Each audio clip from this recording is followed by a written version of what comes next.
Ooh, this looks like a little silver coin to me. Yes, it is.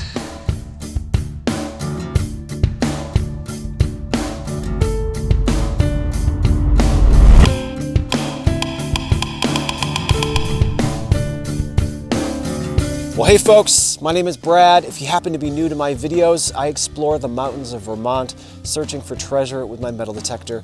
And today I find myself on this Vermont beach. Now, Vermont doesn't have a whole lot of beaches, but the one that I'm on today, right behind me about 100 or so years ago, there used to be a bunch of old vacation cabins, which have long since been abandoned and deteriorated into the ground. Now, one really cool thing about the place I'm at today is a lot of the things I'm going to be finding are going to be right on the surface or just below the surface, which is perfect because it's about 20 degrees today and the ground is going to be a little bit frozen. You see, I've got my mittens on today. Now, this happens to be one of the first of my videos that you've seen. I publish one of these every single Friday. So if you like what you see here today, consider hitting that subscribe button or just come on back next week. I'm gonna get that metal detector turned on and see what we can find here today. Right here we have an 86 right on top.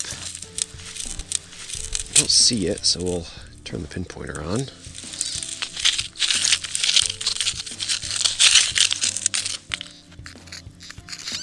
Oh, I moved it. Here it is. It's a small cent. All right, well, it looks like this one's a wheat cent, possibly 100 years old, just sitting right on top of the ground. This place is wild like that. All right, let's see what else we can find. Well, I didn't even have to dig this one up.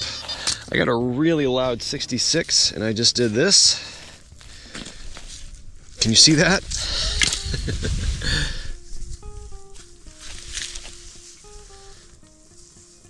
That's cool. You pop it out, or is it just frozen solid? It's frozen solid.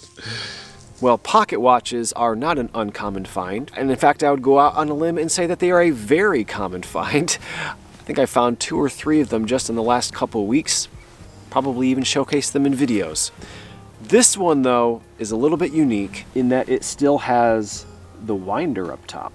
I'm not sure I've ever come across that with one that I found in the ground. All of the innards are gone, the glass in the face and all of the gears, as well as the front plate and the back plate. But about 3 minutes ago, right over there, I found a front plate to a pocket watch. It doesn't appear to be this one because it is way too big, but there's an image on this, and usually pocket watch plates are totally smooth. Maybe sometimes there's a little design on it, but this thing, the more I rub it, the better it gets. Look at that.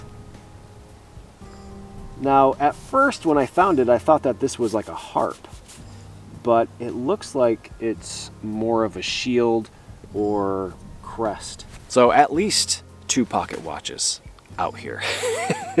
The one I found and whatever this one went to. Beautiful plate. See if we can find the rest of it. 81 sounds very shallow. Oh, I see it.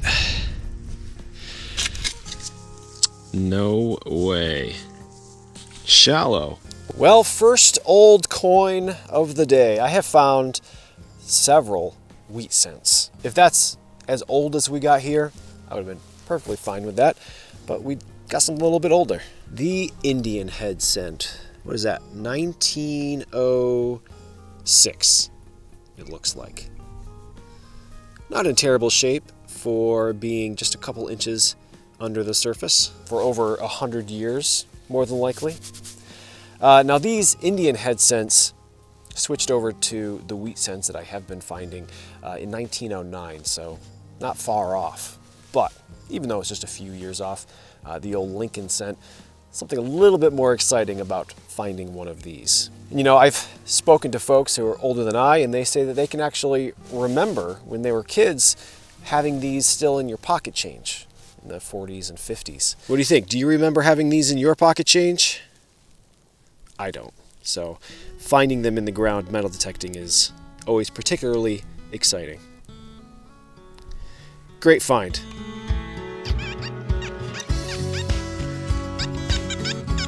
84, sometimes up to 87. This seems to be right on top. Is this it? Oh, nice.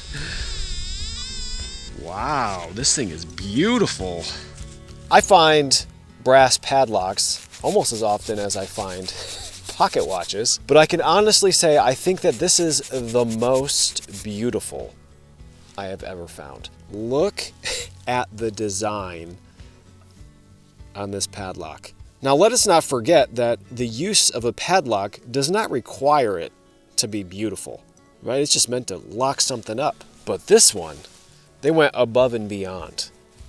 A tiny little full brass padlock, right? This is oftentimes steel, so it can't be cut, but this is brass. This is meant to be beautiful. It's meant to be on something more than likely in the house, maybe a treasure chest, maybe just like a little trunk or box inside the home.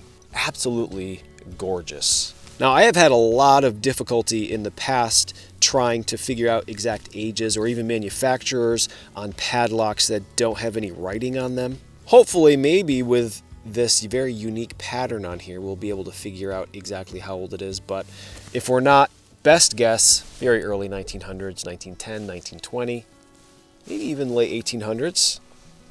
It's possible. Just barely poking out of the ground too. Don't even have to work for it. It's almost right on top. I'll take it. Awesome, awesome find. Let's see what else we can find here.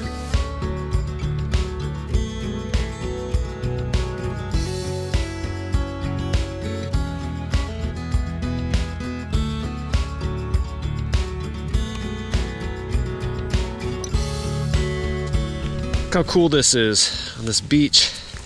There's some water runoff, and it's exposed all this old glass. There's some cobalt blue there, probably milk of magnesia. All kinds of stuff. Brick. There's targets in here too. Maybe we'll find some good stuff. We'll see. All right, these are the types of targets that get me very excited. This is a 98. Sounds really good. Let's see. Oh, there it is. Well, it appears to be a product lid. Pond's Extract Co. Thought for sure this was going to be a silver dollar. Maybe next time. Said we just got some cold cream. We got a really big, loud 85 right here. So this. What do we suppose this thing is? What in the world? Well, I can honestly say I have never seen a thing like this before, and I have found a lot of mysteriously shaped things metal detecting. I mean, it obviously was important at the time. It's made out of solid brass or bronze. It has this really large ball at the end with almost looks like something that's supposed to be manipulated by a person. It's like a little handle, like a little drawer pull. And it comes down here. We have a square peg, either actuated by a person to make it rotate or rotated automatically. Like I said, one of the weirder objects I have ever found. If I'm not able to figure it out and it's not on the screen right now, let me know if you recognize this, if you have any idea, or at your best guess. I'll take that too. Maybe we'll find more pieces of it and it will solve the mystery. But I'm not counting on it. All right. It's happening. It's happening. We've got a beautiful sounding 99. It sounds like it's right on top. Don't see it. I'll move this rock.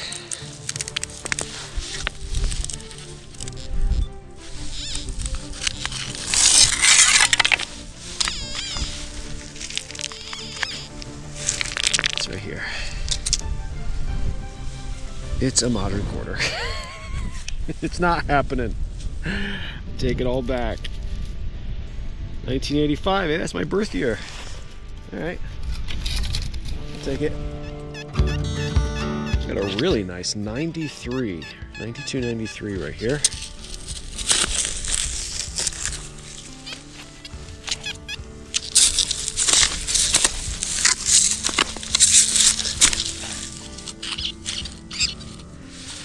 Ooh, this looks like a little silver coin to me. Yes, it is. Well, with the amount of wheat cents I have found today, I was crossing my fingers that we would be finding some silver. And here we have our very first piece. But I'm embarrassed to say, I may have hit it with my shovel. It may have also been the gravel, but you can see it says 1 dime. We flip it. Yeah, there it is. I really wanted to say that it was the gravel rubbing up against it, but that certainly looks like metal on metal, and I'll own up to it. The date is 1911. You know, when the ground is frozen and I'm digging through stones, doing the best I can, accidents happen. And of course it wasn't on one of those wheat cents I found earlier. It was on the first and potentially only piece of old silver I'm gonna find today. That's the way it goes. We'll just wait another 100 years and you won't even know. Now we need to make up for it and find another one and not hit it today. Let's see if I can do that.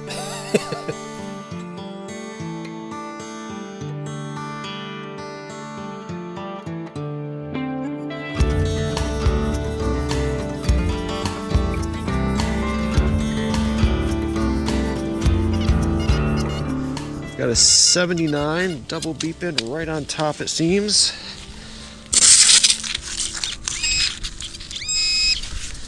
What is that?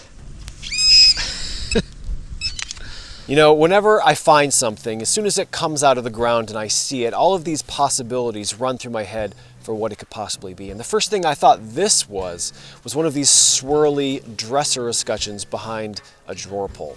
But then it clicked. It's a number 2, right? For like a door, possibly?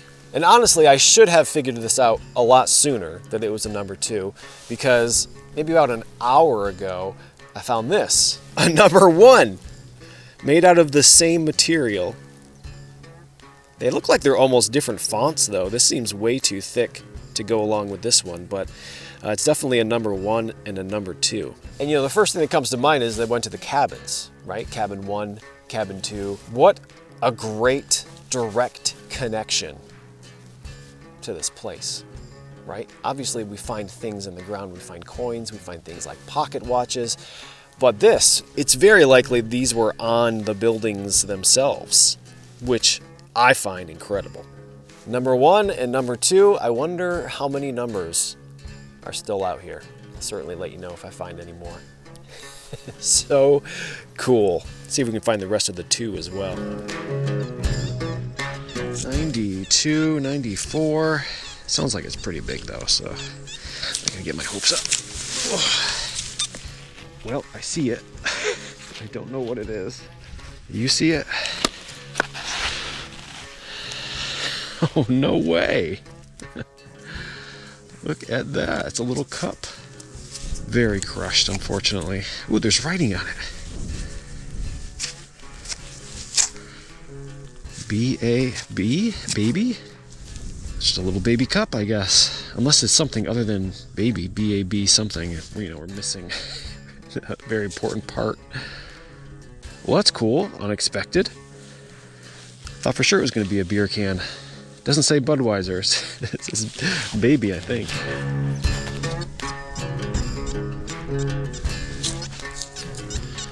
Very loud. 80.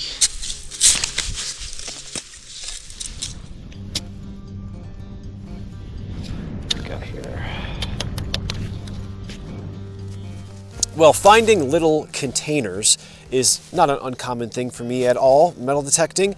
Sometimes when I find them, they're even closed, and I get the excitement of opening it for the first time in hundreds of years to find nothing, always. This one I just found was actually not closed when I found it, but you can see it had hinges on this side, a little snap on this side. And typically when I find these little brass containers, we speculate what it could be. Was it like a cigarette case or a match case or a compact for makeup? But this one in particular has a peculiar little hole at the bottom.